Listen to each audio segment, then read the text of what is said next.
الحمد لله نحمده ونستعينه ونستغفره ونستهديه ونعوذ بالله من شرور أنفسنا وسيئات أعمالنا من يهده الله فلا مضل له ومن يضلل فلا هادي له نشهد أن لا إله إلا الله وحده لا شريك له وأن محمدا عبده ورسوله صلى الله عليه وآله وسلم.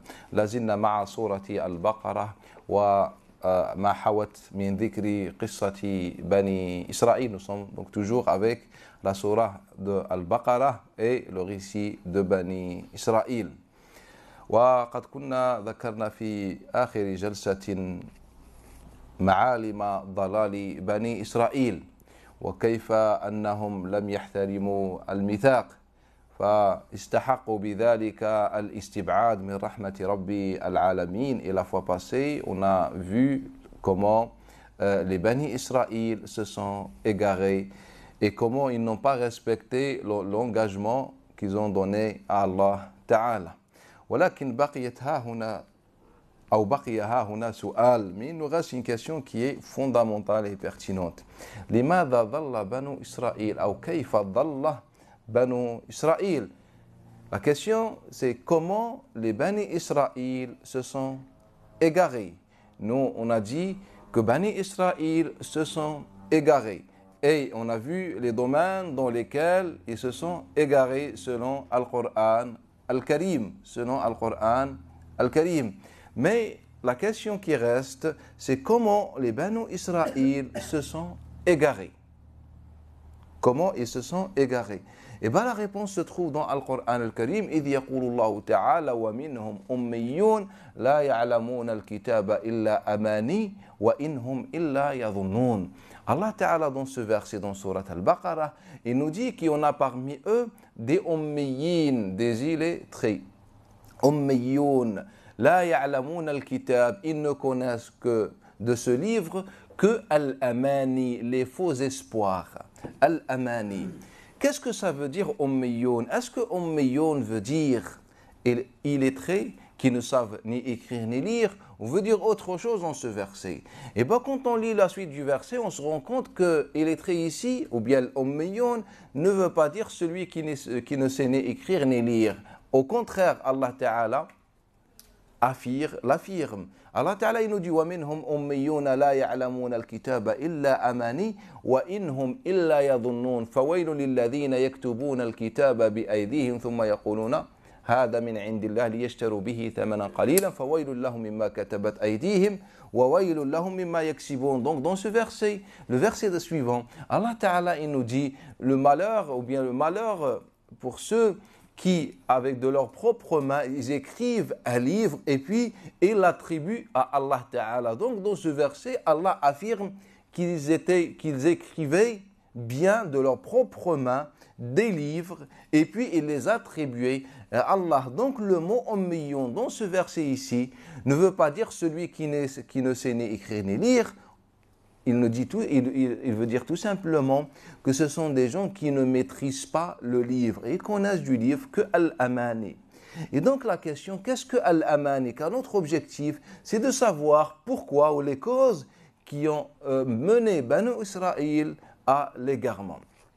Qu'est-ce que Al-Amani? Quand vous prenez les traductions, vous allez, surtout pour le monde francophone, vous allez trouver que le traducteur ou les traducteurs sont un peu perturbés, que parfois traduisent Al-Amani par les faux espoirs et parfois ils traduisent Al-Amani par la récitation. Et vous voyez qu'il n'y a absolument aucun rapport entre réciter et donner un faux espoir.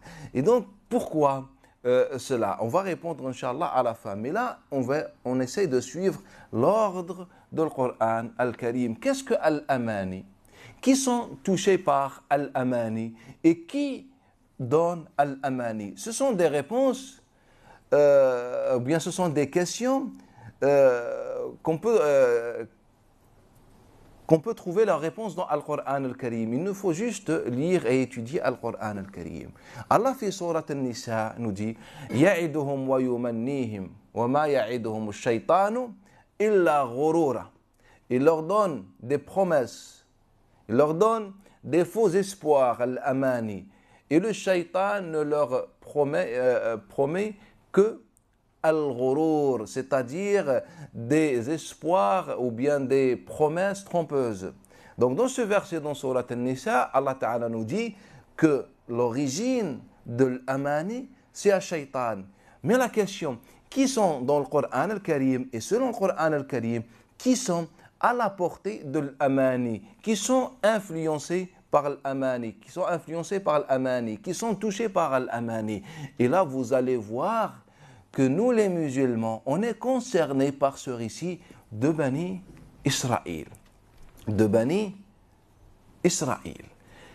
Allah Ta'ala, dans le Coran al-Karim, parle de deux catégories. Quand il a utilisé le mot amani, il a parlé de deux catégories. La première catégorie, c'est al-munafiqoun, les hypocrites. Deuxième catégorie sont les Bani Israël. Sont les Bani Israël. Les Bani Israël, dans ce verset de Surat Al-Baqarah, Allah Ta'ala nous dit, il y en a parmi Bani Israël des gens qui ne connaissent de leur livre que Al-Amani. Que Al-Amani. Les faux espoirs. Et le deuxième, les hypocrites, sont mentionnés dans Surat Al-Hadid. Quand vous prenez Surat Al-Hadid, je pense c'est le verset 14, vous allez voir que Allah Ta'ala, il nous parle de l'munafiqin et il attribue aux munafiqin, aux hypocrites, Al-Amani, qu'ils se sont égarés à cause de ces espoirs. Et donc, si on dit que Bani Israël se sont égarés à cause de ça, et la même chose pour les hypocrites, et donc je pense que d'aborder et analyser le mot Al-Amani est important. Qu'est-ce que Allah Ta'ala dit dans Surat Al-Hadid? يقول المنافقون والمنافقات انظرونا نقتبس من نوركم. Les munafiqins, les hypocrites, femmes, les hommes et les femmes, disent aux croyants, c'est-à-dire ou diront le jugement dernier, mais attendez-nous pour qu'on puisse prendre un peu de votre lumière, car ils seront dans les ténèbres et les croyants seront dans la lumière. Et donc ils vont demander cela aux croyants. Mais après les hypocrites se rattrapent, ils disent Yunadunahum Alam nakum ma'akum. Les hypocrites appellent les croyants, ils se rendent compte, mais nous étions avec vous dans la dunya. Qalu bala, na'am. Vous étiez bien avec nous dans la dunya. Les croyants diront aux hypocrites, Qalu bala. Mais ولكن فتنتم أنفسكم وتربصتم وارتبتم وغرتكم الأماني. Mais vous étiez bien avec nous, mais votre problème c'est que vous vous êtes laissé tenter par dunya, etc. وتربصتم وارتبتم, et vous avez comploté contre la vérité. Et après Allah Ta'ala il nous dit à la fin, وَغَرَّتْكُمُ الْأَمَانِ, et les faux espoirs vous ont trompé. Et donc Allah Ta'ala, aussi ici, avec les hypocrites, il affirme la même chose, que l'amani était la cause de l'égarement des hypocrites. Et à la fin du verset, il dit, Allah Ta'ala, وَغَرَّكُمْ بِاللَّهِ al-gharour. C'est le même mot qu'Allah Ta'ala utilise, al-gharour, qu'Allah Ta'ala utilise dans ce verset. Et on le trouve dans le verset de Surat An-Nisa lorsqu'il parle de Shaitan. يَعِدُكُمْ وَيُمَنِّيكُمْ وَلَا يَعِدُهُمْ وَيُمَنِّيهُمْ وَلَا يَعِدُهُمُ الشَّيْطَانُ إِلَّا غُرُورًا, que le Shaitan leur donne de promesses, des faux espoirs, et le Shaitan ne leur propose que al-ghurur. Et donc Allah Ta'ala, en parlant des hypocrites, il nous dit al-amani. En parlant de Banu Israël, on dit al-amani. Qu'est-ce que cela veut dire? Et comment Allah Ta'ala a décrit les gens qui sont tentés par Al-Amani? Et bien là, prenez avec moi Surat Al-Hajj, le verset 52. Allah Ta'ala nous dit dans le Coran Al-Karim, وَمَا أَرْسَلْنَا مِنْ قَبْلِكَ مِنْ رَسُولٍ وَلَا نَبِيٍّ إِلَّا إِذَا تَمَنَّى أَلْقَى الشَّيْطَانُ فِي أُمْنِيَّتِهِ. يعني كلما بعث الله نبيا أو رسولا هذا الرسول تمنى الخير لأمته إلا أن الشيطان يلقي في أمنيته, يعني يفتن يحاول أن يفتن المؤمنين. Allah Ta'ala dans ce verset nous dit qu'à chaque fois, le verset 52 de sourate Al-Hajj, le pèlerinage, il nous dit à chaque fois, on envoie un messager ou un prophète, et ensuite ce messager ou prophète, comment dire, espère le khayr, le bien pour sa ummah, et le shaitan jette dans cet espoir. Qu'est-ce que ça veut dire ça? On va l'expliquer. Et donc il jette. ثم فينسخ الله تعالى.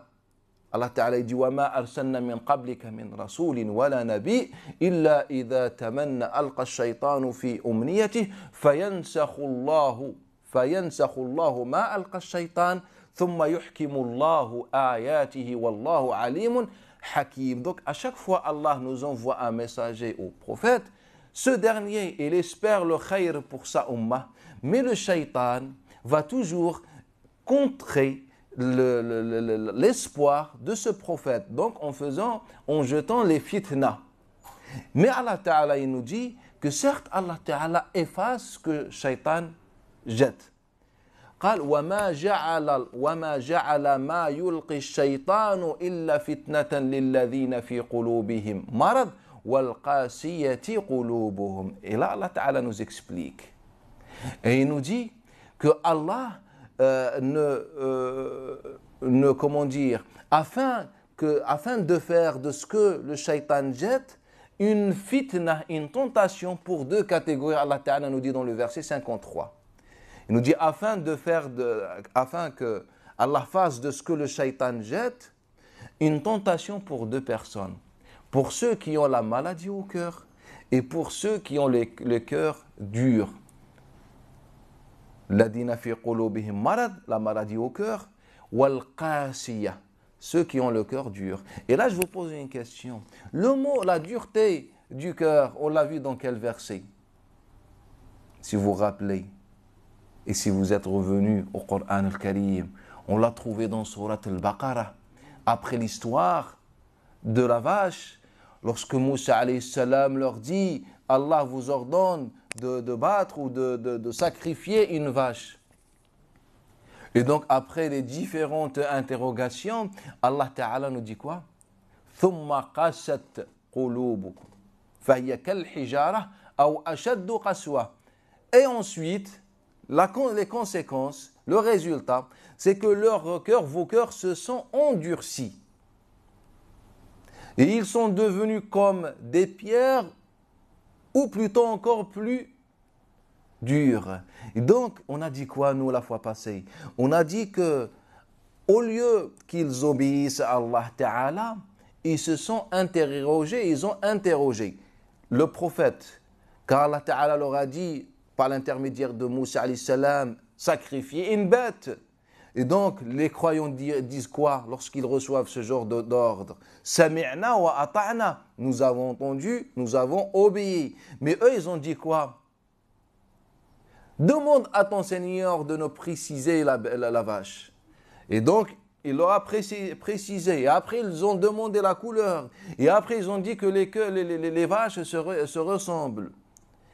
Et à la fin, au final, après plusieurs questions et exagérations, ils ont appliqué.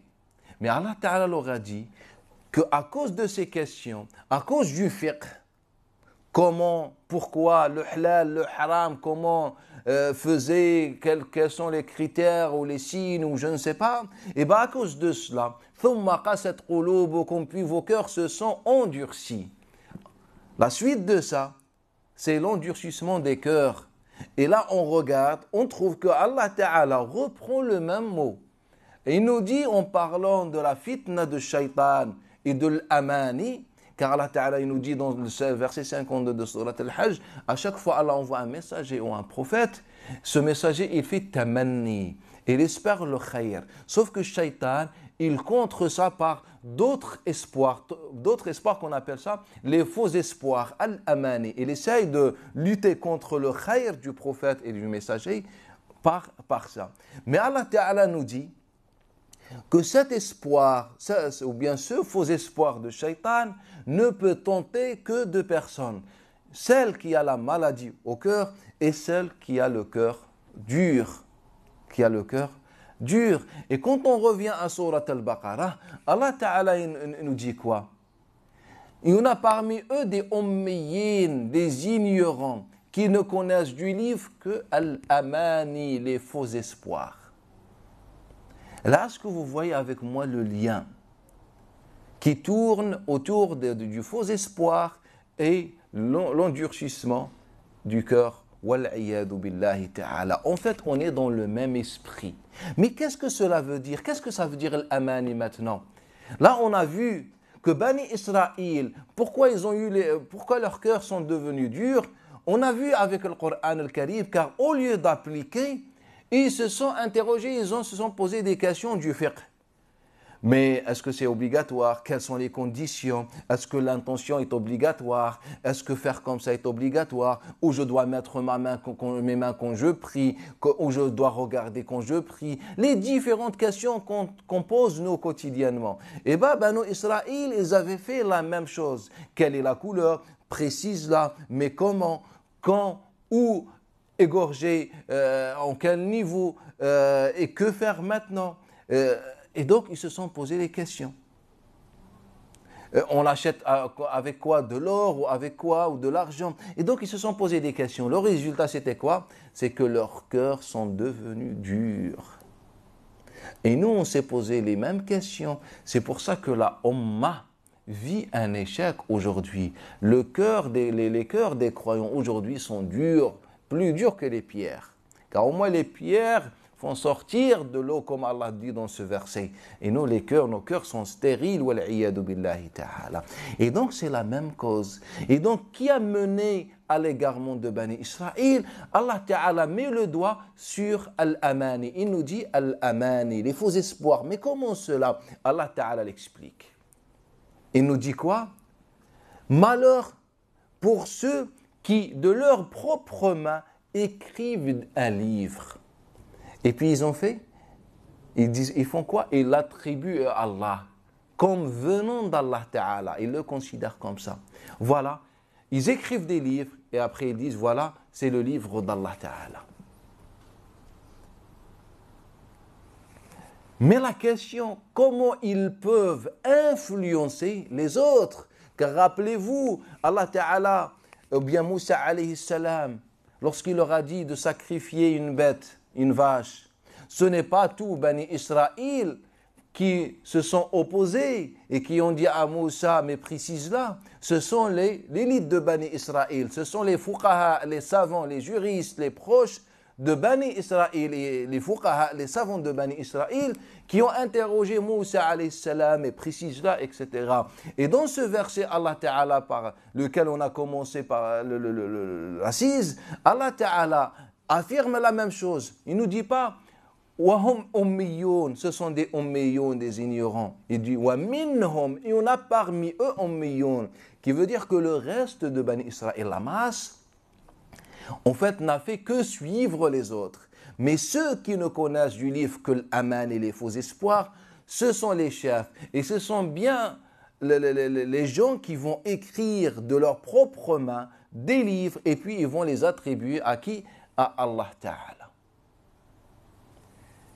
Et comment ils vont, influencer le Bani Israël et convaincre Bani Israël? Le verset suivant, Allah nous a répondu à toutes les questions, Allah nous a exposé toutes les vérités. Et le verset suivant, il nous dit quoi? وَقَالُوا لَن تَمَسَّنَا النَّارُ إِلَّا أَيَّامًا مَعْدُودَاتٍ. Pour convaincre le peuple, on a la solution. On fait partie des gens du paradis. Nous, on n'entre pas à l'enfer. Et même si Allah veut que parmi vous, que quelqu'un entre à l'enfer à cause des péchés, illa ayyaman ma'doudat, ce sont que des quelques jours comptés, Allah Ta'ala dit. Waqalu, ils ont dit qu'on ne sera touché par l'enfer que quelques jours. Ce n'est pas tous nous. En fait, les grands pécheurs parmi nous, ils ne seront châtiés que quelques jours comptés. Sinon, le reste entreront au paradis. Quand on lit le verset, on pense que Bani Israël, tout simplement, ils reconnaissent qu'ils vont rentrer dans l'enfer et ils sont contents. Non, mais personne n'est content s'il rentre en enfer. En fait, c'est le discours qu'on a dit à la masse. Ben écoutez, mes chers Bani Israël, c'était ça le discours. Nous, on fait partie des gens du paradis. Et si quelqu'un, un suiveur qui nous suit, tombe dans l'erreur, dans le péché, eh bien, il ne s'inquiète pas. Il ne sera châtié que quelques jours. Comptez. Et donc, Allah Ta'ala nous expose cette vérité, que la cause de l'égarement, au final, c'est al-amani, les faux espoirs. Au lieu qu'on suive le Coran, le livre d'Allah, et on fasse du livre d'Allah Ta'ala notre guidée, on s'est laissé tenter par les passions, par un-nafs. Et un-nafs cherche le faux espoir. Un-nafs suit le faux espoir. Et donc, et pour convaincre les gens, on utilise ce discours, on fait partie des gens du paradis, al-firqa najiya, le groupe sauvé, les plus proches des compagnons, c'était le discours de l'époque.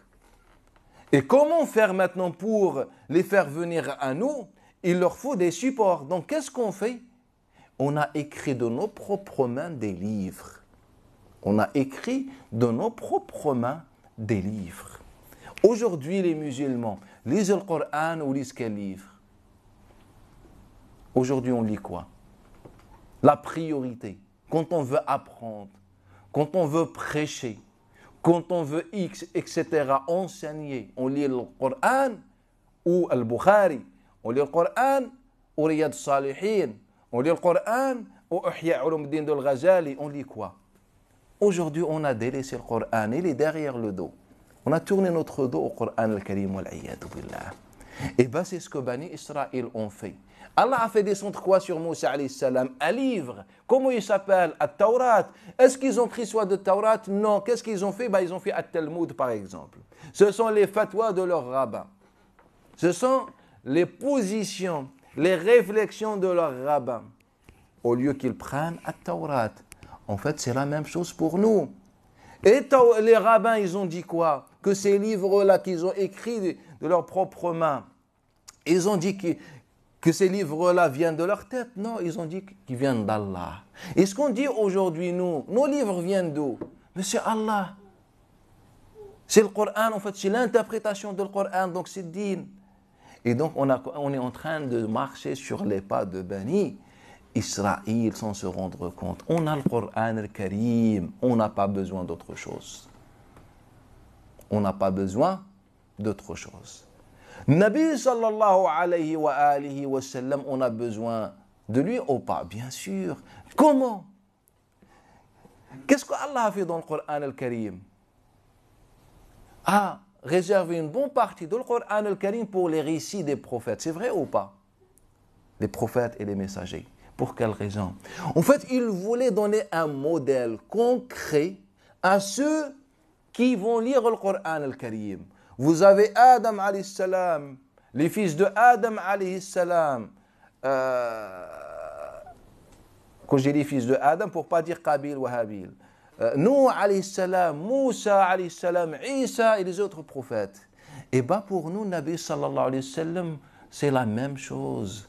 Car Allah, lorsqu'il a envoyé, quand vous prenez les versets qui traitent Bani Israël pratiquement dans toutes les sourates, en commençant par le Baqarah, vous allez voir qu'Allah Ta'ala utilise un mot pour le livre et le même mot pour le prophète. Il dit Musaddiqan et Musaddiqun. Et quand il décrit le Coran, en parlant par rapport à Bani Israël, il dit Musaddiq. C'est-à-dire que le livre d'Allah confirme, va dans le sens que les livres d'avant, qu'Allah a fait descendre. Quand il parle de Nabi sallallahu alayhi wa sallam, il nous dit Musaddiqan lima bayna yaday, il ne fait que confirmer et aller dans le même sens. En fait, Nabi sallallahu alayhi wa sallam est un modèle réel de la concrétisation du Coran al-Karim. Celui qui veut comprendre le Coran, il a qu'à étudier aussi la vie du prophète sallallahu alayhi wa sallam. Et je dis bien la vie du prophète sallallahu alayhi wa sallam et pas autre chose. Et pas autre chose. Vous allez me dire pourquoi pas autre chose? Vous voulez un exemple? Toujours dans la même sourate, le même récit? Écoutez. Moussa alayhi salam a rencontré Pharaon. Qu'est-ce que Pharaon a dit à Moussa alayhi salam? Écoutez, Et vous allez voir si on lit le Coran ou pas. Et si on comprend le Coran ou pas. قال فما بال القرون الأولى. Qu'en est-il des anciennes nations? فما بال القرون الأولى. Car Moussa alayhi salam lui a dit quoi? Après avoir exposé les preuves, il a dit si tu ne suis pas, eh ben tu seras châtié comme les autres. Tu auras le même sort que les autres. Moussa al-Fir'aun, il lui a dit فما بال القرون الأولى. Et donc qu'en est-il des anciennes nations? Il y avait des nations qui n'ont pas été châtiées, d'autres châtiées, mais donc réponds-moi. Quelle a été la réponse de Moussa alayhi salam?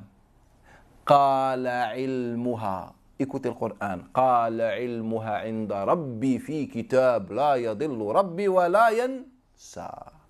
Il lui a dit, la connaissance des anciennes nations est auprès d'Allah dans un livre. Mon Seigneur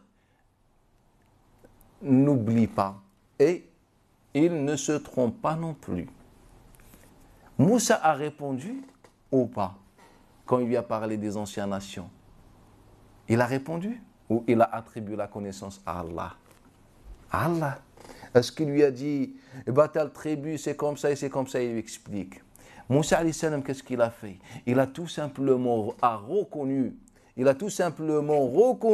l'appartenance de la connaissance à Allah. Il a dit, c'est Allah. Dans l'histoire de Ad, apporte-nous ce que tu promets.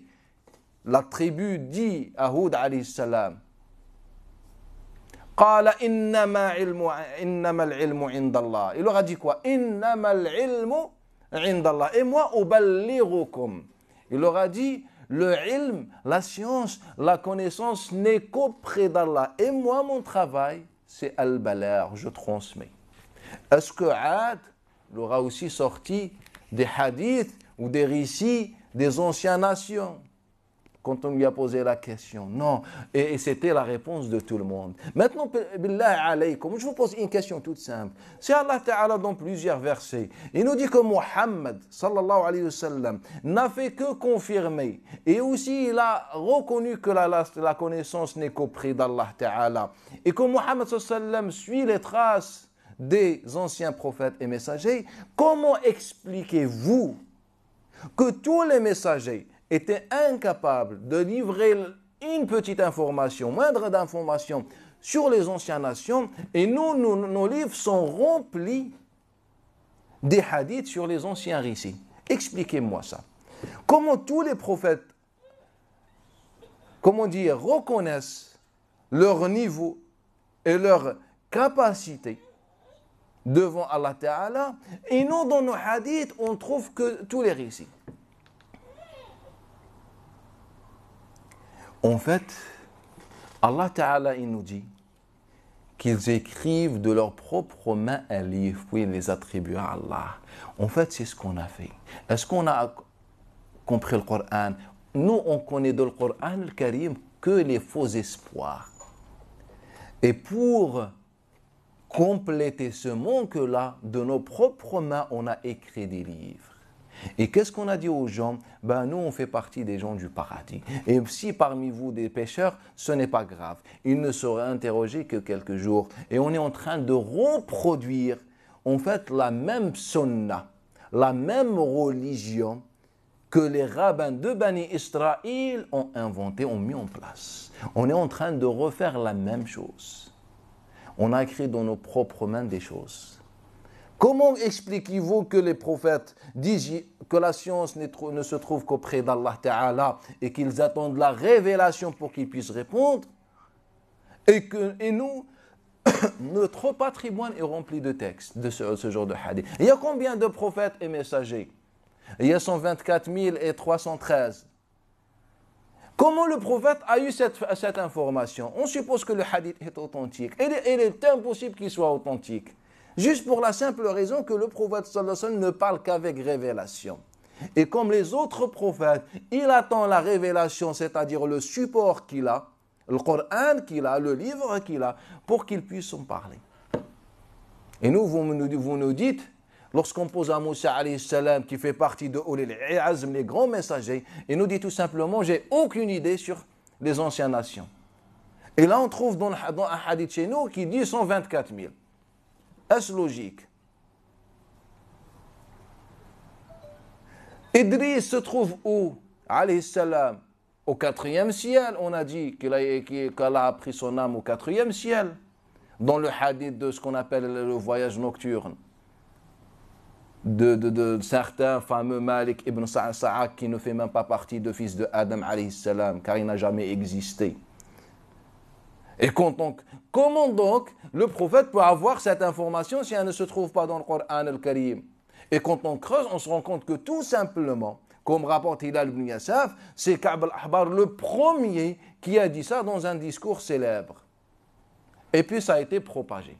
Que Moussa, que Idriss prit son âme, et même un jour, il voulait que Allah prolonge sa vie, donc il connaissait un ange, il était son copain, ou je ne sais pas, et donc par piston, il lui a dit, est-ce que tu peux parler avec l'ange de la mort pour qu'il prolonge ma vie? Il lui a dit, vas-y, on y va, et donc ils sont montés jusqu'à ce qu'ils arrivent au 4e siècle, c'est là où ils croisent Malak al-Maut, et donc l'ange, l'ami de Idriss, demande à Malak al-Maut sur l'âge de Idriss, et Malak al-Maut s'étonne, il dit subhanallah, il ne reste que tarfat ayn, c'est-à-dire même pas une seconde pour que je prenne son âme, alors que je suis encore au 4e ciel, et lui il est sur terre, donc je ne vais pas avoir le temps nécessaire.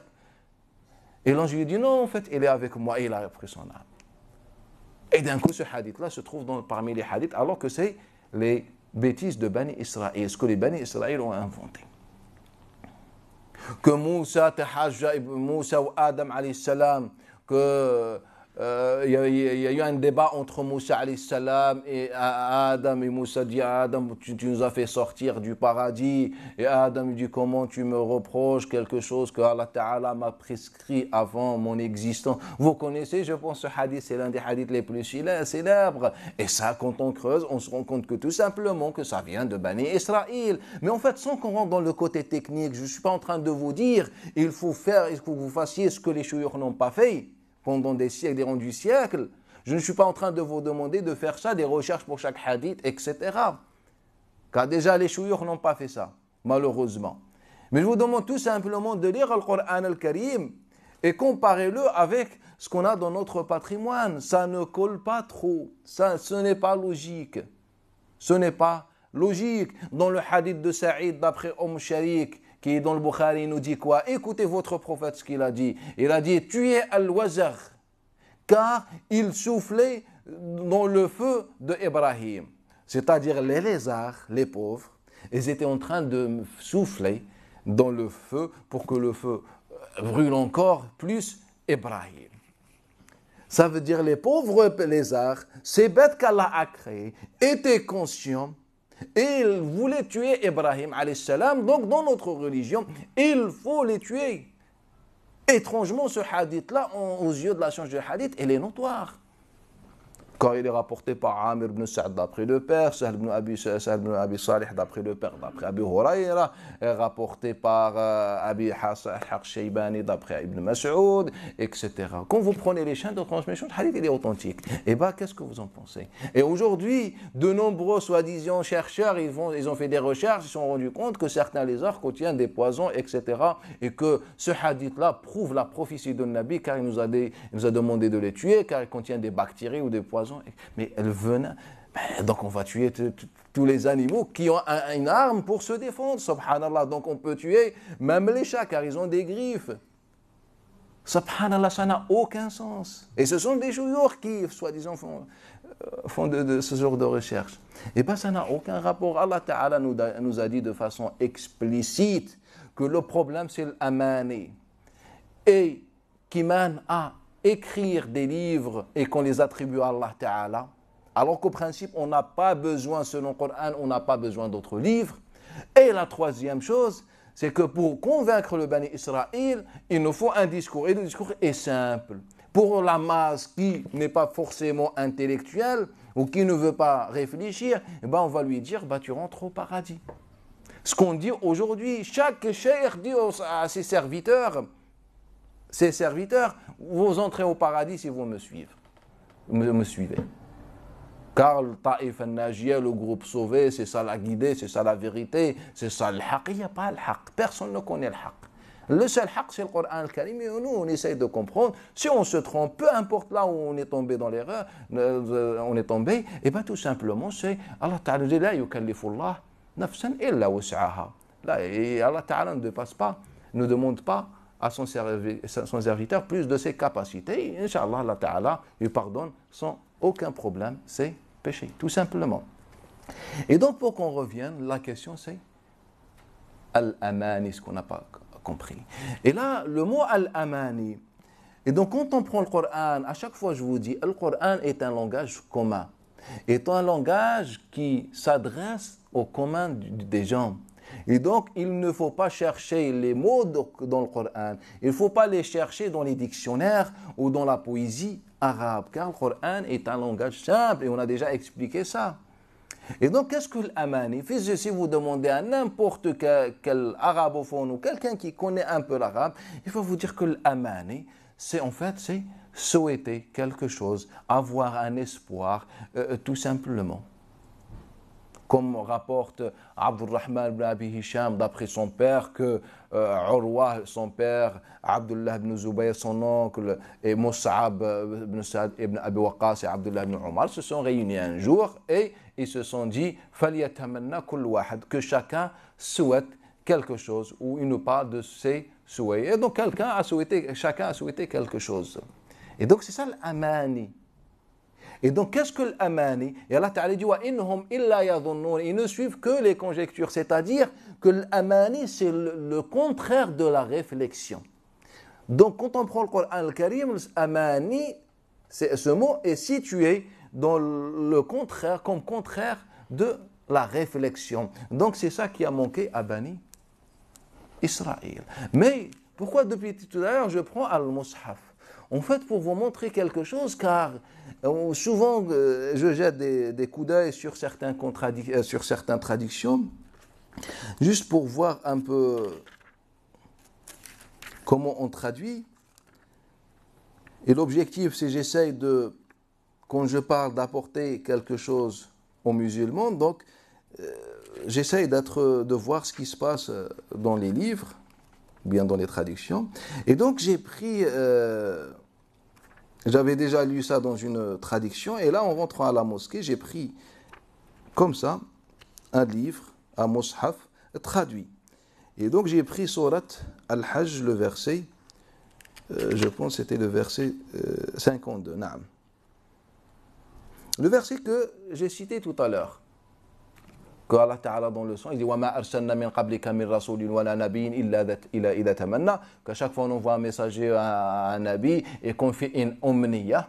Et donc, rappelez-vous ce que j'ai dit au début, que les traducteurs sont perturbés. Parfois, ils traduisent le mot omniya ou amani par l'espoir, le faux espoir, et parfois par la récitation.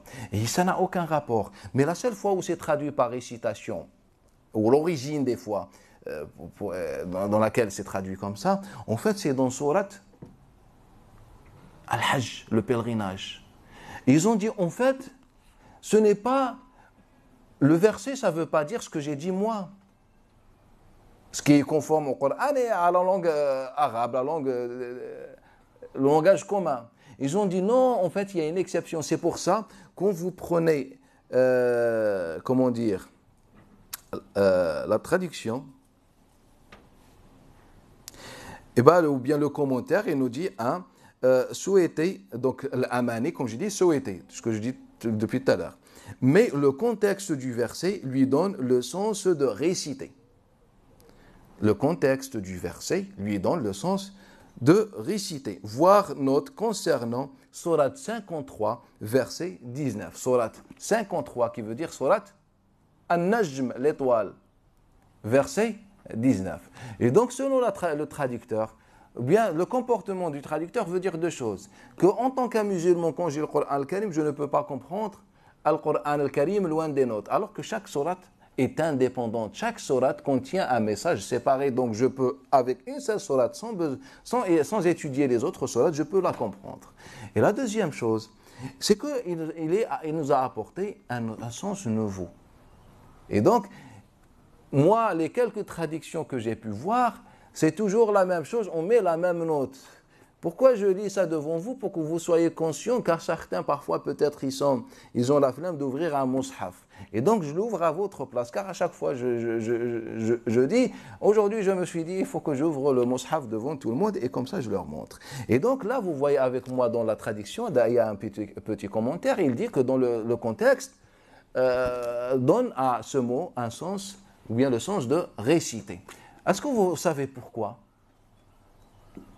Vous savez pourquoi? Là, pour qu'on revienne au livre qu'on a écrit de nos propres mains.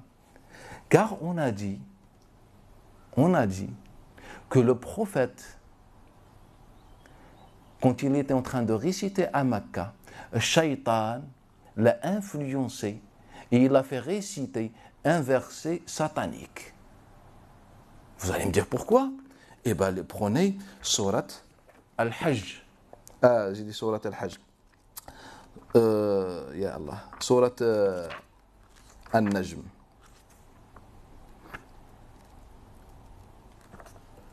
Le verset 19, subhanallah, il vient directement, le verset 19.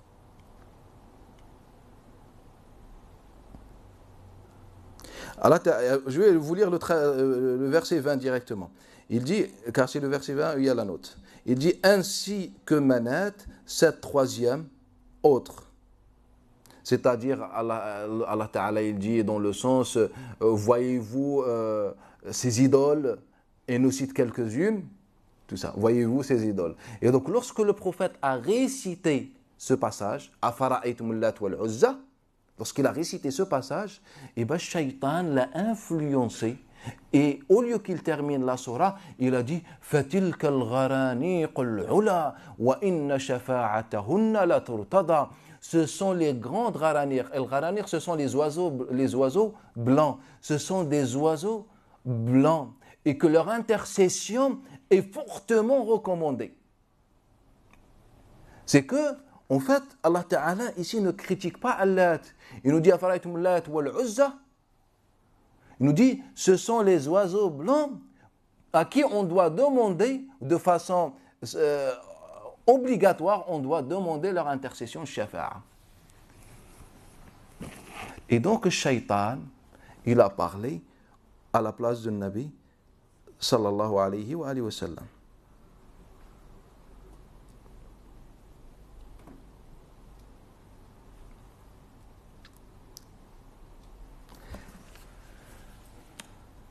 Et donc, on était au pèlerinage, et le verset nous disait qu'à chaque fois on envoie un messager ou un prophète, tamanna. Et donc ils ont dit tamanna, il récite. Donc Allah il dit quoi? À chaque fois Allah envoie un messager ou un prophète, et quand il récite, le shaitan met dans sa récitation. Il nous a dit, dirigez-vous à la Surah 53, verset 19, pour qu'il nous montre que le prophète ne fait pas une exception, que le prophète sallam aussi a récité le verset sur les idoles, et au lieu qu'il termine la surah, le shaitan l'a influencé et il a dit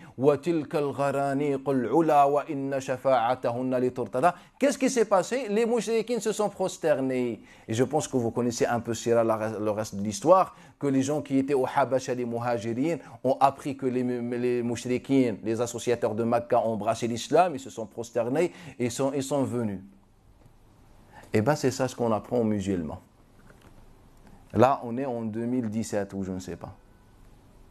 Là, jusqu'à là, on apprend aux musulmans que le prophète tout simplement était mushrik. Mais après, on a essayé d'interpréter. Certains savants disent non. En fait, le prophète, lorsqu'il a récité ce verset, il a perdu conscience et Shaitan a fait bouger sa langue et il a parlé à sa place. C'est un dessin animé. D'autres, et l'avis majoritaire, comme les savants disent, écoutez l'avis majoritaire. Ils nous disent que l'avis majoritaire, c'est que le prophète a bien récité. Et il ne s'est rendu compte que lorsque Jibril est venu plus tard ou après. C'est que le prophète a bien récité, conscient qu'il est en train de faire éloge aux idoles et appeler les musulmans à demander l'intercession des idoles. Et Jibril est descendu après, il a dit « Ah Mohammed, tu as dit une bêtise ». Et là, ça veut dire que le prophète a fait le shirk. Il devait faire ses grandes ablutions, c'est vrai ou pas? Car on dit que quand tu sors de l'islam et tu veux revenir, tu dois faire les grandes ablutions. Aujourd'hui, ils nous cassent la tête. Tout le monde, c'est mouchrik chez eux. Tout le monde des apostats. Tout le monde des égarés. Je parle de tout le monde. Si tu ne suis pas telle croyance, tu es égaré, etc. Et bien là, apparemment, moi, je n'ai pas fait ce que vous prétendez sur le prophète, ce que vous attribuez au prophète sallallahu alayhi wa sallam. Moi, je n'ai jamais dit au moins que le prophète a fait ashirk, mais vous le dites. Que ce soit dans ce verset ou que ce soit dans le hadith de Moussa d'après Nafi', d'après Ibn Omar, que le prophète sallallahu alayhi wa sallam a sacrifié pour les idoles qui est dans le Bukhari. Ou que dans l'autre hadith, que l'ange a dit à un autre ange, viens, on va voir le Nabi, il lui a dit, non, comment tu touches quelqu'un, qarib ahd bishir, comment tu touches quelqu'un qui vient déjà de se frotter sur les idoles? Parce qu'on dit d'après le prophète sallallahu alayhi wa sallam, et ce hadith-là, il est notoire selon la science du hadith, personne ne peut l'affaiblir. Et la preuve, c'est qu'il se trouve dans tous les authentiques ou bien dans tous les grands recueils du hadith. Et donc, dans ce hadith-là, dans ce verset, ils nous traduisent le mot tamanna par réciter. Pourquoi on l'a traduit? Car pour eux, le prophète a bien récité. Ou bien pour eux, le shaitan a bien récité à la place du Nabi, en utilisant la langue du Nabi sallallahu alayhi wa sallam. Donc, c'est pour ça qu'ils ont fait le lien, ils ont dit, voilà, la sourate de pèlerinage, même si elle a descendu après, mais en fait, elle reflète le sens de sourate An-Najm. Là, on est en 2017. Et certains d'autres, ils disent non, vous n'avez pas compris.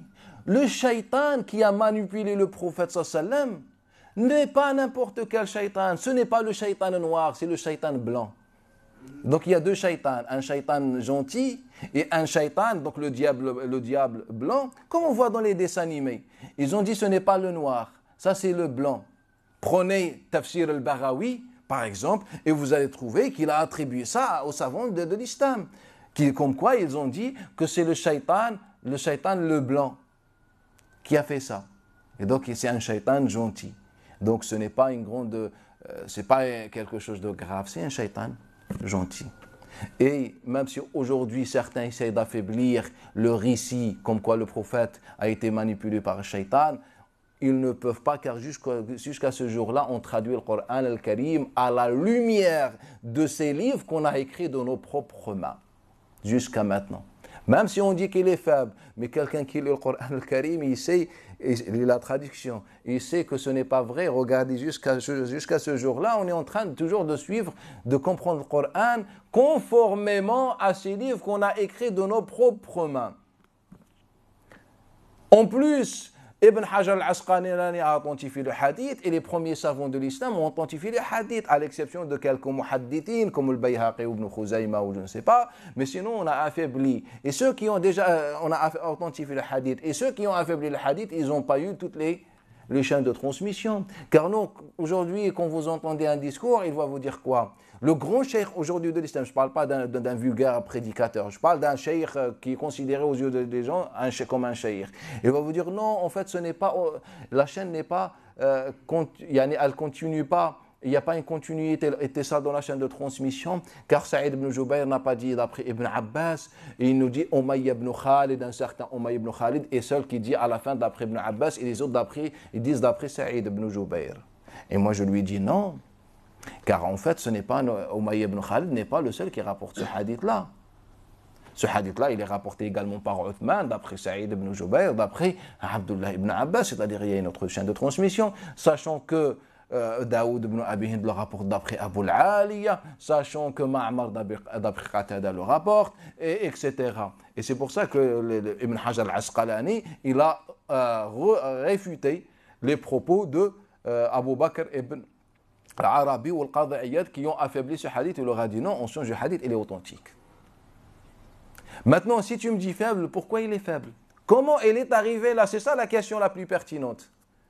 Comment ce texte-là est arrivé dans notre patrimoine? Tu me dis il est faible, mais je te dis que pendant le 1er siècle, tous les musulmans le rapportent. Même si tu me dis il n'y a pas Ibn Abbas, mais les musulmans le rapportaient.